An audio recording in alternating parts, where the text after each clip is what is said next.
know what's funny? You know what's funny? Have y'all ever been in a situation where somebody pull up next to you in traffic and they like blaring rap music? And it'd be like a song. Like you be over there vibing with it, you look over, you see they white, and then when they realize it's you, they kind of turn the music down a little bit. Because you know damn well you are vibing. I heard, you know what I'm saying? You go on with the lyrics, you drop the N-bomb, you hear, you look over and you see me, you like, oh shit. And then you kind of turn, no, keep your party going. Stand on business. If that's what you do, go ahead. Freedom of speech, right?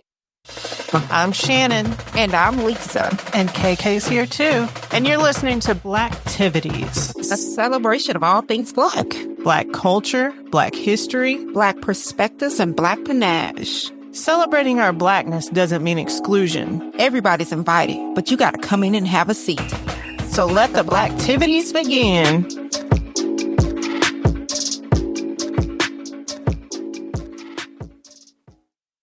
Hey y'all, that's how we do it in the South. Thanks for joining us for another episode of Blacktivities. We're your hosts. I'm Shannon, she's Lisa, and she's KK. So our IG just kind of popped here lately. And the don't downgrade it. No, don't downgrade it. It ain't just popped. No, ma'am. I am not going to let you do that. Let me tell y'all something. Yeah, we work hard, but Shay Boogie over there, she worked real hard, okay? Real hard, okay? And the way that she just tried to, it just popped. No, ma'am. Do it right. Do it again. No. I promise y'all, I'm not doing anything special. I promise you. Tell them in amount of 4 days. How many followers? Go ahead. I think we're at like 12.5K at this point. And we started at what? 4? Yeah, exactly. I believe. Exactly. And they still going bananas. Yeah. I think this post that I'm talking about in particular is about to hit 1 million views on our IG. That's what's up. Yes. But it's fitting for what we're talking about today, which is all skinfolk ain't kinfolk. So it's kind of been interesting just to watch it grow. I don't know. I'm a nerd like that. I just like to watch the numbers grow. It's peaceful. But everybody from Killer Mike to DJ Quick and DJ Pooh, even like, I think it was yesterday, Udonis Haslam commented. They had their little kiki on the post. You said somebody too from, what's that show, Amsterdam? I don't know. There's some actor, but I'm not familiar with him. Yeah. But you have to go to our page and check it out. The comments are bananas.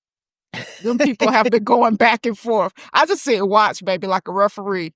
I was like, that's between y'all. Go ahead. Yep. There's been a lot of raccoon images.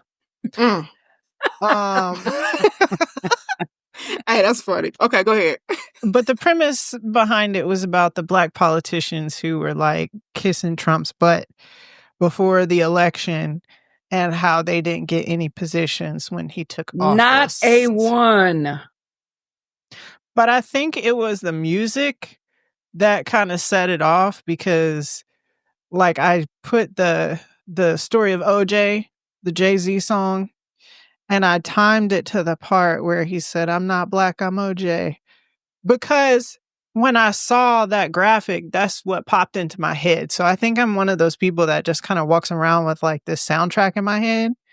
And so I heard it and I put it with the post. And I think that's what people were laughing at the most. But it's accurate. But anyway, that's what we're talking about today. There's various names we've given these folks: Uncle Toms, raccoons, etc. So we're going to talk about all of that. But first, let's talk about our season sponsor, Hope Inc., which stands for Helping Other People Be Empowered. They provide single parents who are trying to get a degree with assistance for childcare and rent. But it's not just about money. They also provide the resources for these single parents to elevate their entire life. They provide budget coaching, life skill training, and even counseling services so that these single women and men can grow and thrive and better themselves to the next generation and generations to come. So for more information about how you can become a HOPE participant or support these single mothers, please visit their website. It is hopbe.org, and it's linked in our show notes. So let's get started with the big facts. Let's go. I get so excited. Let's go. I get excited, bro. Y'all don't understand. Listen, I really, really be learning certain stuff and certain facts and stuff. So when I get around people, I be like quoting what Shannon done shared on here. Like, so y'all do it too. Yeah, y'all do it too. She put the show notes. She ain't taking 100% credit. You know what I'm saying? She put the notes on there. But hey, y'all do it too. Quote her for real.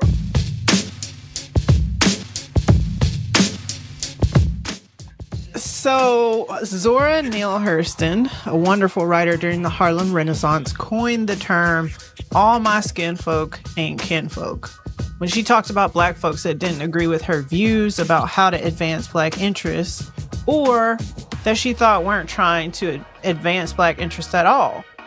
So, during the Civil Rights Movement, for example, there were Black people who joined organizations like the Southern Christian Leadership Conference and the Black Panther Party, but they were informants for the ops, basically, and that's how Fred Hampton got killed.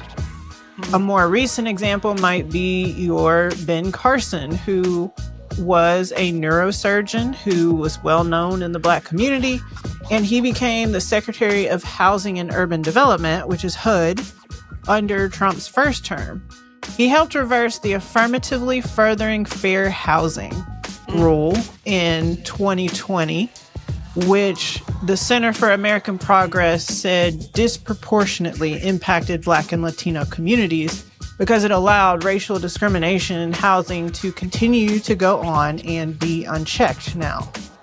But let's take it back a little and look at the history of some of the names that we as Black people use to describe people like the aforementioned. A lot of the names that Black people use to describe these types of people come from stereotypical anti-Black caricatures depicted during the Jim Crow era. Sambo was portrayed as being lazy, scared, and stupid, almost like a child who can't take care of himself. But he was loyal to massa and content serving the white man.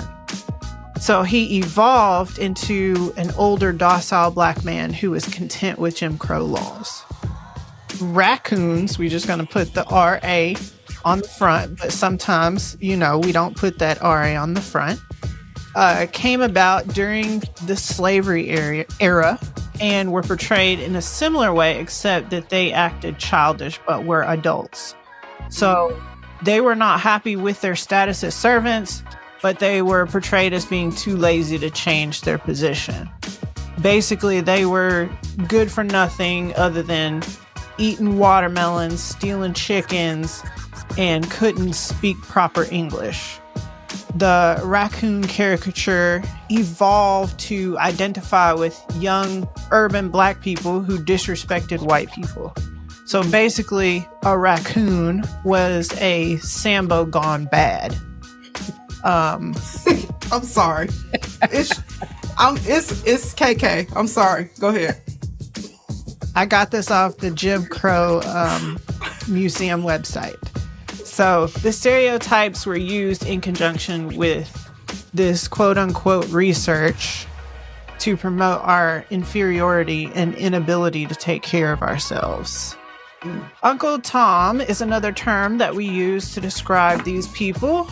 Now, in a previous episode, I talked about how Uncle Tom really wasn't an Uncle Tom because in the original story written by Harriet Beecher Stowe, he didn't snitch and he got killed for not doing so. Sambo was actually in this story as an overseer who beat Uncle Tom because he wouldn't snitch. That was the antagonist. Yes. Yeah. Sambo was the antagonist. Yeah. Mm-hmm. Yeah. So when it was adapted to a stage play, they changed Uncle Tom's portrayal to make him into the stereotype that he's recognized for. What I was reading on the Jim Crow Museum's website said it was not uncommon for white people to distinguish between N-words, like with the hard R. Those would be like the coons and the bucks.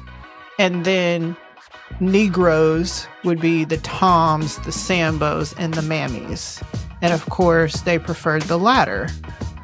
There's several depictions of these types of characters in film. The first depiction was in a film called Wooing and Wedding of a Coon. That was in 1905. Wait. Who? Wooing and Wedding of a Coon. Oh, Lord. Other films included How Rastus Got His Turkey, and they said he stole it. Chicken Thief in 1911. And people tried to drag me for saying that watermelon and chicken was a stereotype, even though like that's an obvious stereotype. From the last episode that we did where I was talking about how these stereotypes came to place. There was another one called Coontown Suffragettes in 1914. Wait, who? Coontown Suffragettes. What's a suffragette? A suffragette is like a person who's fighting for rights. Like, Oh, okay. Yeah. All right. I got some Googling to do, but go ahead. Old Kentucky in 1927. And this one was where Stepin Fetchit came in. So, which is also a term that we kind of throw out there to describe the people that we're talking about in today's episode. There was an actor, Lincoln Theodore Perry, who also played the raccoon type character in a lot of other films, but he played Stepin Fetchit. Hearts in Dixie, 1929, Stand Up and Cheer, 1934. I just wanted to point out that my grandmother, who just turned 90 and was dancing at her 90th birthday party, she was born in 1935. So do the math. This is not that long ago. Right. The list goes on and on. Even our beloved Sidney Poitier even played some Uncle Tom adjacent roles. And on the site, they called them like enlightened Tom roles. They even said Jar Jar Binks from Star Wars could be considered like a raccoon type of character. Oh, that makes sense. Misa Jar Jar Binks. Wow. Okay. Yeah, people were up in arms about that. Yeah. Morgan Freeman's character in Driving Miss Daisy. Yeah, so we flipped it as we've had to do with a lot of things, and we've made it comical with characters like Uncle Ruckus from the Boondocks. Saw a lot of pictures of him in the comments. Sam Jackson's character, Steven from Django Unchained. And Sam even made his latest appearance in Kendrick Lamar's Super Bowl halftime show as this type of character. So that is the facts. I got some Googling to do with these movies. I really do. Especially the characters. What you said, Stepin Fetchit? Yeah. Because I was going to say, I didn't hear that till the end. And I was like, Right. yeah, but what about these Stepin Fetchit ass people? Because I'd say that. Like, y'all out here stepping and fetching and, you know, Stepin Fetchit. I'd definitely be saying, I use that one frequently in describing some behaviors. You know how that applies to today. Oh, yeah. Definitely. Yeah. So my question to you guys is, like, why are we like this? Like, why aren't all skin folk kinfolk? I think it's just the way that the world is nowadays. In order to some people think that ways of having things or being able to take up what they think is that special privilege, and we know what we're talking about, that they have to or have some type of loyalty or conduct themselves in a certain way to make them feel like they are receiving that privilege, in which we know is not the case. I agree. And I also believe that it ties into, because people want to act as though it's a bigger and more important argument to discuss whether or not the, Willie Lynch letter is real. What does it matter if it's true? Because everything in there um, really is what we deal with. So there was a part that talks about have them love and only trust us. What you're talking about is proximity to whiteness. And so you can talk about,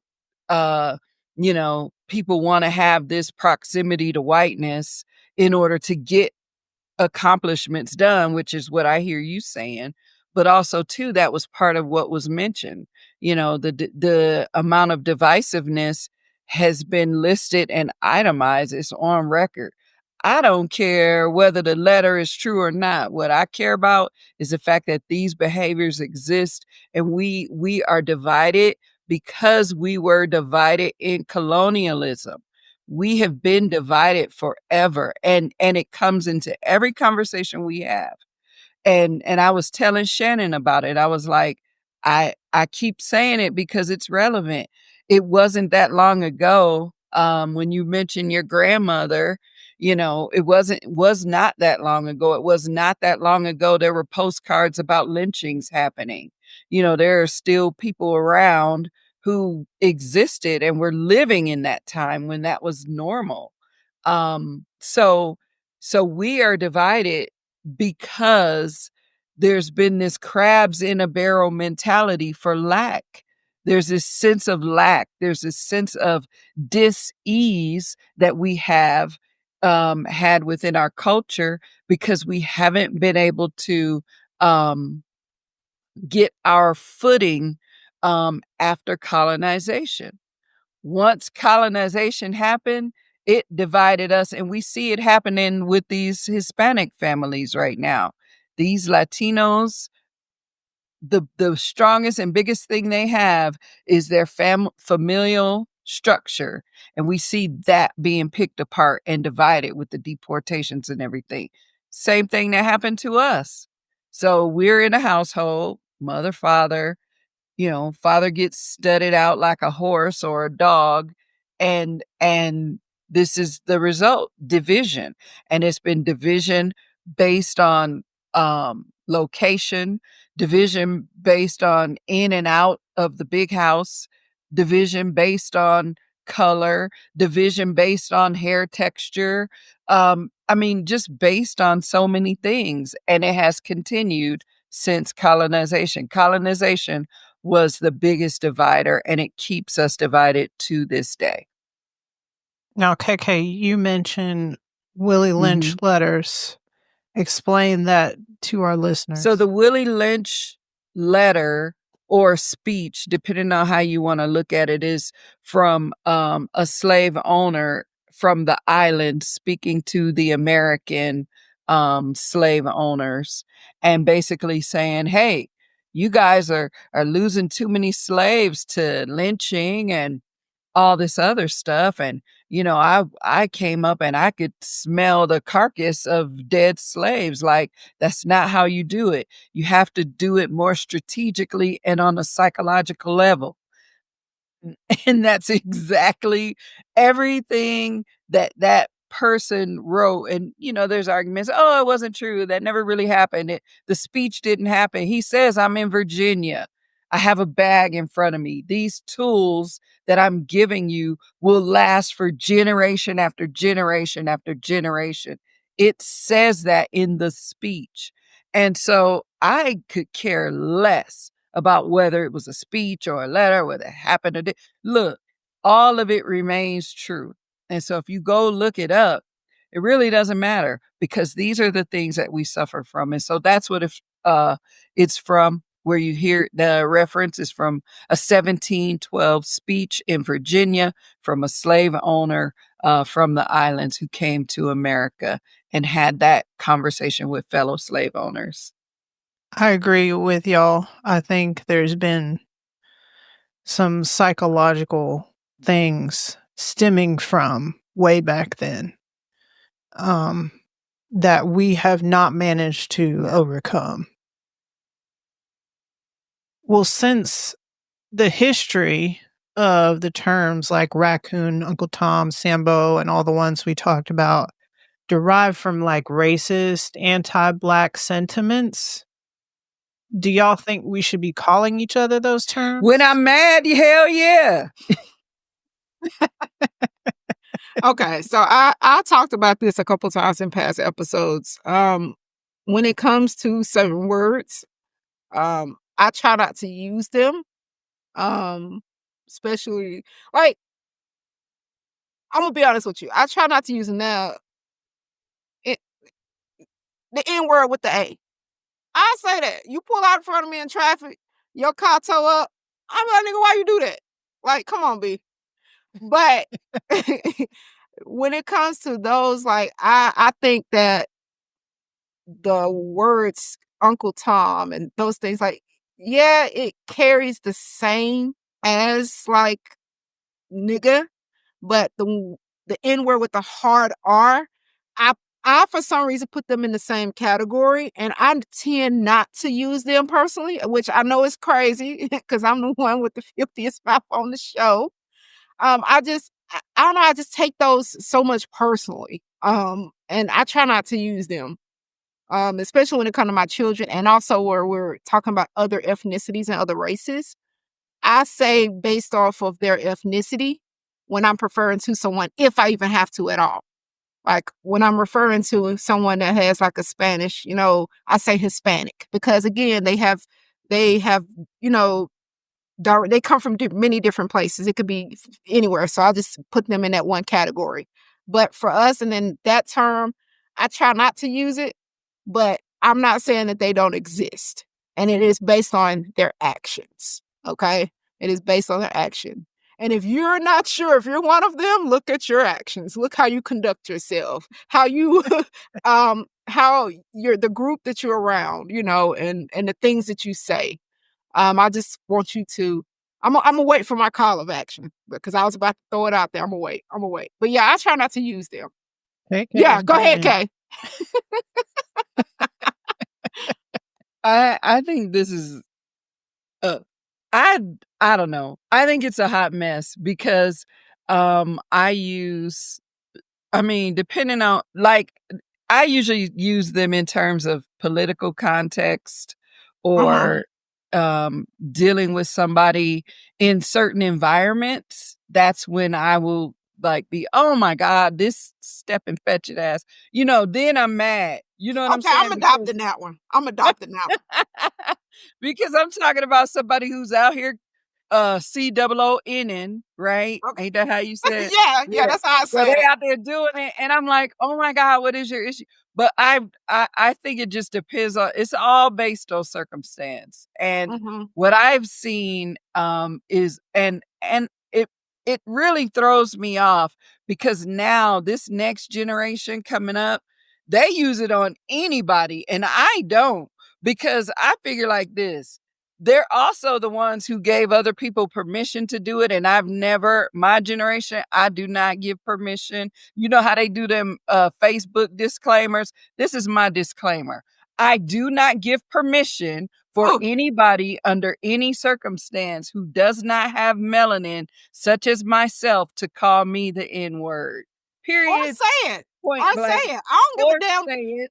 I don't give a damn what song you listening to. You say it around me, it's a rap, baby. It's a problem. That's my generation. Wait. Who gave permission? So I had somebody who is has said they were like playing basketball and this other person joined them and was like, I guess raised out there or something, and was just using the word freely. And he was like, man, y'all, and when he called the dude out, the black people on the other team was like, come on, man, chill out, man. Was up against him because he was challenging the person who said it.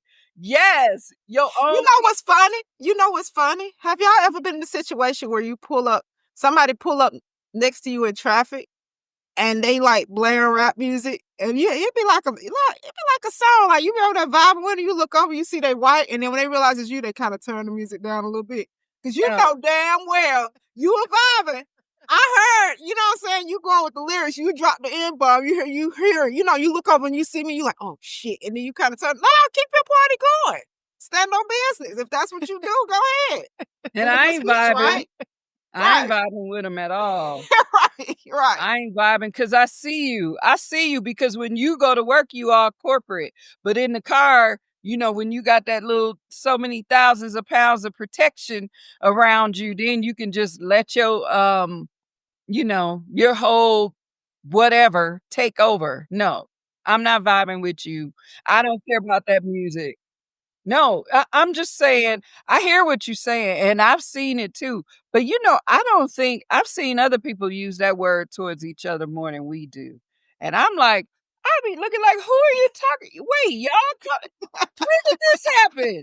I thought we called y'all call each other that too. I had no idea. That blew my mind. Right. So yeah, Right. I guess it's a thing. But you know, you see, somebody saying something to the police and they're calling the police that, and clearly they're not. And that blows me away because when they use that word back, then you're going to have a problem. Then you're going to be knocking them out cold. I'm not calling you that because I don't want you to think you could ever use that word or call me it ever. So no, I don't call just anybody that word. Right. Man, this conversation's getting good. You know what else is good? Hope Inc. is doing a lot of good. Are you a single parent in college in Metro Atlanta and you need help with rent and childcare? Hope Inc. wants to help. Visit hopbe.org to apply, and you could get up to $400 a month to help with rent and childcare so you can stay in school and get that degree. Again, that's hopbe.org. Apply today. I don't use the word or the term. I've never heard Shannon. Never, ever, ever. never, ever.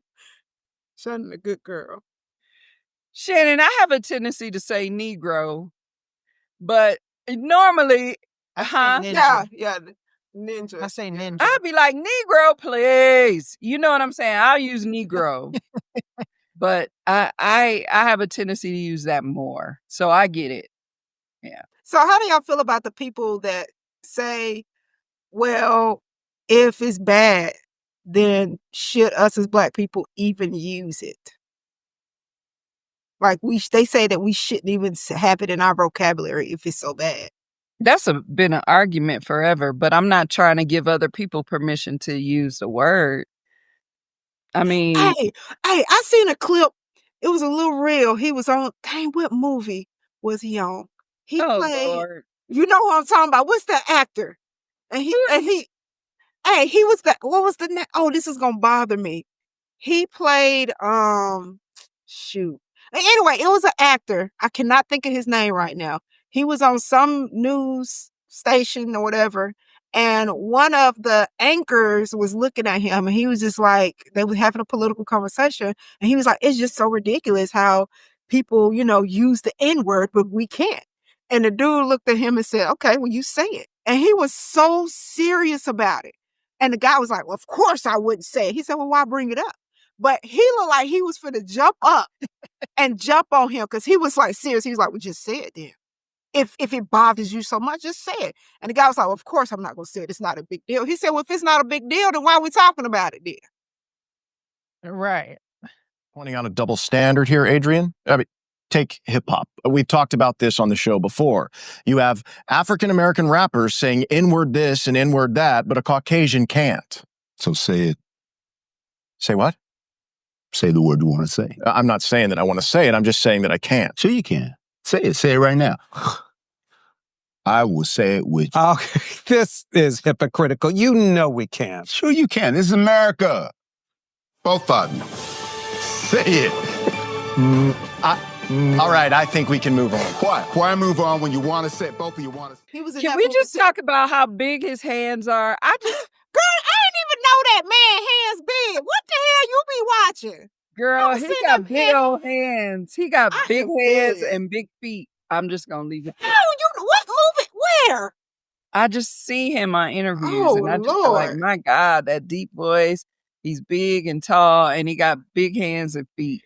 So I'm therefore, dead. I will have a forever crush on Delroy Lindo. Yeah. Lord Jesus.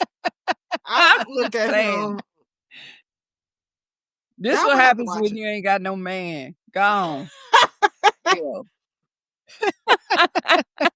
Oh my God.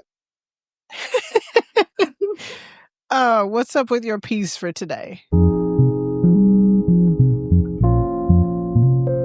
So, piece for today, I feel like it was perfect for this little topic, this piece that I wrote. And it's going to go like this. And I tell you, you got me right. Intelligently acknowledging the lack of intelligence. AI obtaining more sense than most transparent. Just go by the word. Just go by the rules. No retaliation and confining means of communication. Anonyms. 92. 92, I say 92, it has nothing to do with us until they say it does, right? Silence, since our point is mistaken for aggression. You look like me though, but actions do another. My brother, pause. You are who you are, and that's all you're gonna get today. Thank you. All right. Okay, ladies. So, what is your call to action for the culture? My call to action, I say, yes, we're going to have, and it's been this way for many, many years, we're going to have someone that look like us, but not really down for us.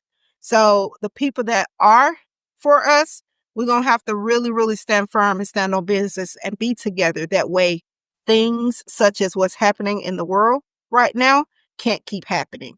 So that's my thing is we're going to have to find some type of way to do this with what people we do have. I would say we're same thing, similar. We're always going to have snakes amongst us. You're always going to have ops. You're always, whatever term you choose to use, they're always going to be a part of us. Mm-hmm. They're always going to find their way in. And Right. so with that, what we have to remember is just know who you are. You got to know your enemy. You got to know your enemy. And sometimes the enemy is within. And so once you identify that person, because you're not going to be able to educate or inform or indoctrinate everybody, but know who they are. These self-hating, wanting proximity to whiteness or power that they perceive that they don't have, that's who you're dealing with. And so with that said, whether it's in the workplace, whether it's in your community, know who these people are and whether you and educate yourself in that moment on how to move with them present. Once you have that knowledge of who they are, and once you see them in action and know how they're moving, you respond accordingly. And that's my call to action because we'll never get rid of them. It'll always be a factor. Well, I'm calling the culture to come together. I realize that there's always going to be somebody, but do you realize how much power we would have if we could just come together and have one agenda and stick to that? Like I said, I don't know if that'll ever happen because historically it hasn't. I feel like white supremacy is so ingrained in American culture that sometimes people do feel like they have to play the game to get anywhere. But if we did all come together on that level like we never have before, I feel like we could affect a lot of change because we are the culture. Right. So hopefully if you're still listening, it's because you enjoyed this episode. So we're asking you to click that plus in Apple Podcasts or that subscribe button in YouTube to make sure you keep getting these episodes. We also love hearing what you love about the show in the comments and in the reviews. So keep them coming. Thank you to our amazing sponsor, Hope Inc. This organization is truly amazing and truly transforming lives. So if you can, help out those single parents. And if you're a single parent yourself or you know someone who's a single parent and needs a little help with their glow up, then check out the application that's on their website. That website again is hopbe.org. Until we meet again. King and queens keep doing big things.